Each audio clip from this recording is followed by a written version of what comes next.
Fi yw y red flag. So, Helen yw enw fi, neu problemau Prosecco, neu Tinder Queen. Okay, so dyma top tips am deto yn Sir Gâr. Number 1 red flag I fi, fel y peth gweitha gall rhywun wneud ar y date cyntaf, yw siarad am beth I ex nhw sy'n psycho. Fi ddim yn licio pobl yn hynna, probably achos fi'n psycho. Fi yw y red flag. Os mae fe'n troi lan am y dannedd mwy gwyn na dannedd chi, neu twrci ti, dannedd twrci, masif, na. Ydy hwnna'n gas?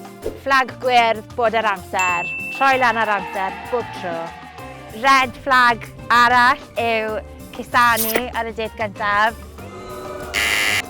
Os chi'n mynd ar date gyntaf yn Sir Gâr, byddwn ni'n gweud rhywbeth dylsech chi wneud sy'n really neis, yw tecsto y person arall sy'n chi'n cyrraedd gytre I gweud chi wedi cyrraedd gytre'n saff. Green flag wrtho fi. Galw rhywun yn babe ar y date cyntaf. I fod yn neis a caredig, flag gwyrdd, ond trial dala llaw, flag goch. Na. Gormod. Paid bod yn gormod ar y date cyntaf. Pob lwc I chi gyd. Gobeithio gewch chi mwy o lwc na fi. Love conquers all.